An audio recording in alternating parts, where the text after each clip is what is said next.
안녕하세요. 저는 하남고등학교를 졸업하고 서울대학교의 일반 전형으로 식품동물생명공학부에 입학할 예정인 김송원이라고 합니다. 처음 서울대학교 합격을 딱 조회했을 때 우리나라 최고의 대학에 내가 정말 입학을 했구나 라는 생각이 들면서 얼떨떨하기도 했고, 또 고등학교 3년, 또 길게는 12년간의 노력이 결실을 맺은 것 같아서 좀 기쁨의 눈물을 흘렸던 것 같습니다. 또 그동안 주변에서 저를 도와주셨던 선생님들이나 부모님들에게 감사하다는 생각이 먼저 들었고, 또 앞으로 서울대학교에 진학해서 열심히 생활해야겠다라는 생각이 들었던 것 같습니다.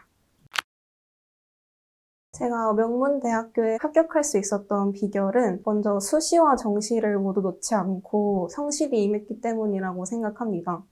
수시, 정시 중 하나라도 놓게 되면 소홀히 하게 되고 학교 생활도 열심히 하지 않게 되어 수시와 정시 둘 다 놓치게 되는 경우를 많이 본 것 같습니다. 하지만 고등학교 3년 동안 항상 각 기간 동안 열심히 임했기 때문에 좋은 결과가 나온 것이라고 생각합니다. 또 두 번째는 플래너를 쓴 것이라고 생각합니다. 수험 생활에 있어서 효율적으로 공부하는 것이 중요하다고 생각하는데요. 이를 위해서 저는 3년 동안 플래너를 항상 썼습니다. 처음에는 종이로 썼지만 점점 귀찮아져서 아이패드에 있는 앱을 애용했던 것 같습니다. 또한 친구들과 함께 공유도 하면서 동기부여도 얻고 또 열정적으로 플래너를 쓸 수 있었던 것 같습니다.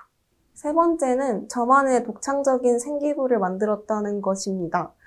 저는 3년 동안 컨설팅을 하나도 받지 않고 저 스스로 세특을 채워나갔었는데요.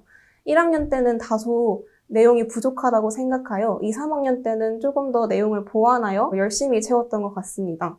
그 중에서도 특히 과학 분야에서는 친구들과 함께 실험을 계획하여 스스로 활동을 주도했던 그런 경험들을 넣었고, 3학년에는 공동교육과정이라는 프로그램을 이용해서 다른 친구들과는 차별점을 두어 입학사정관님들께도 어필이 되는 그런 생기부를 만들었던 것 같습니다. 고등학교 내신을 잘 얻기 위해서는 효율적인 공부 방법이 필요하다고 생각합니다. 따라서 저는 3년 동안 각 과목에 맞는 공부 방법들을 정립해 놓고 이를 잘 실천해 나갔는데요. 먼저 국어 과목 같은 경우 수업 시간에 나가는 지문들을 내용을 정리해 놓고 A4 용지에 따로 핵심 내용을 정리한 후 이를 화이트로 빈칸을 뚫어서 계속 반복하여 학습하는 방법을 사용했습니다. 또 영어 과목 같은 경우에는 적절한 암기가 필요하다고 생각했습니다. 무작정 모든 지문을 외운다고 해서 영어 시험을 잘 보는 것은 아니기 때문에 모든 지문을 읽어보고 각 지문마다 흐름을 파악하고 문단 간의 연결 관계를 생각해 보기도 하면서 문법 포인트들을 따로 A4 용지에 정리해 놓고 이를 시험 기간 직전에 많이 복습해 보았습니다. 수학 같은 경우에서는 저희 하남고등학교의 내신의 특징은 모의고사 문제가 자주 나온다는 것이었는데요. 따라서 기출문제집을 한 번씩 다 풀어보고 기출문제별로 중요한 포인트들을 메모장에 적어서 붙여두었습니다. 그리고 이를 시험기간 내내 반복해보면서 틀린 문제들을 계속 N회독했던 것이 내신을 잘 받을 수 있었던 비결이라고 생각합니다. 저는 3년 동안 수시를 준비했었기 때문에 다른 친구들에 비해 상대적으로 수능을 준비할 시간이 적었던 것 같습니다. 따라서 이를 효율적으로 준비하기 위해서 국어 과목의 경우 선택 과목에서 시간을 단축하는 것이 중요하다고 생각했습니다. 따라서 2학기부터는 매일 아침 30분씩 일찍 등교해서 언어와 매체를 한 세트씩 30분을 잡고 풀었습니다. 이렇게 하다 보니 언어와 매체 문제를 푸는 것이 게임처럼 느껴지기도 하고 또 아침을 효율적으로 보내다 보니 평소 일과 시간에 선택 과목 문제를 풀어야 한다라는 부담감에서도 벗어날 수 있었기 때문에 조금 더 편안하게 공부할 수 있었던 것 같습니다. 그 다음 수학 같은 경우에는 준킬러라고 불리는 10번에서 14번 이 문제들을 시속하고 정확하게 풀어내는 것이 중요하다고 생각했습니다. 따라서 10번과 14번과 같은 난이도인 쉬운 4점짜리 들어있는 문제집을 하나 사서 그것을 집중적으로 풀었던 것 같습니다. 그렇게 하다 보니 저절로 준킬러 문제들에 쏟는 시간들이 줄어들게 되었고 따라서 킬러 문제라고 불리는 15번과 22번과 같은 문제들에도 도전할 수 있는 실력까지 늘었던 것 같습니다. 3년 동안 수시에 열심히 준비했기 때문에 상대적으로 수능과 면접을 준비할 시간은 다른 친구들에 비해 부족했습니다. 하지만 이러한 짧은 시간을 효율적으로 사용했기 때문에 잠재력을 잘 발휘하여 면접에 합격할 수 있었다고 생각합니다. 저 같은 경우에는 수능 후 하루 동안 연세대학교 활동 우수 전형의 재심은 면접을 받고 그리고 그 이후 일주일 동안에는 서울대학교 일반 전형 과학 면접을 준비했었습니다.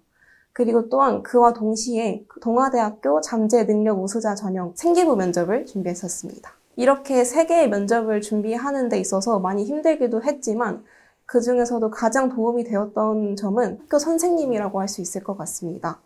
학교 선생님들이 이미 이전에 많은 학생들의 면접을 도와주신 경험이 있었고 또한 베테랑 선생님들이셨기 때문에 저에게 학교별 기출 문제도 주시고 학교별로 맞는 면접 스타일도 많이 준비해 주시고 연습도 같이 해주셨습니다.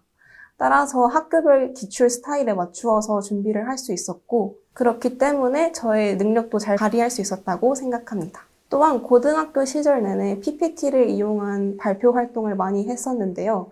이 덕분에 말하기 능력과 발표를 할 때 사용하는 몸짓, 눈짓 이런 행동을 많이 배울 수 있었기 때문에 실제 면접을 할 때 말하기 능력에도 많이 도움을 주었던 것 같습니다. 저는 구주입의 학원에 고등학교 1학년부터 고등학교 3학년까지 열심히 다녔습니다. 처음에는 이전에 다녔던 학원에서 기본기를 탄탄히 다지지 못한 것 같아서 간절한 마음으로 이 학원에 등록했는데 그 간절한 마음이 원동력이 되어서 3년 동안 구주입의 학원에 잘 다닐 수 있었던 것 같습니다. 제가 구주입의 학원에 다니면서 가장 도움이 되었던 점은 구주입의만의 자체 컨텐츠라고 생각합니다. 방학 기간 동안에는 구주입의 모의고사라는 모의고사 컨텐츠를 통해서 저의 실력을 점검할 수 있었고 내신 기간에는 내신 디펜스라는 시험이 있었기 때문에 내신에 자주 나오는 유형들을 복습할 수 있었습니다. 그리고 또한 구주입의 담임 선생님께서 매번 자체 테스트를 준비해 주셨고 매주 꼼꼼하게 숙제를 검사해 주시고 관리해 주신 덕분에 저의 실력이 늘고 구주입의 콘텐츠들을 잘 활용할 수 있었던 것 같습니다. 고등학교 생활은 벅차고 힘들게 느껴질 수도 있겠지만 이 과정들은 모두 여러분의 성장의 밑거름이 된다고 생각합니다. 고1 친구들의 경우 아직 학교에 적응하고 있고 아직 어려운 것들이 많이 있을 것이라고 생각합니다. 자신의 길을 찾아 헤매는 중일 수도 있겠지만 자신을 믿고 자신에게 주어지는 변화들을 즐기셨으면 좋겠습니다.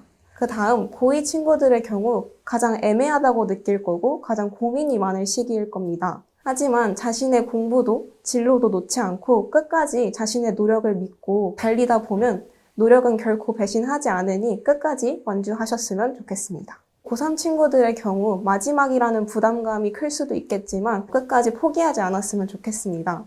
끝이 보인다는 것은 새로운 시작이 기다리고 있다는 뜻이기도 하니까요. 자신을 믿고 몸과 마음 단단히 챙기면서 끝까지 달리기를 완주하셨으면 좋겠습니다. 끝까지 응원하겠습니다.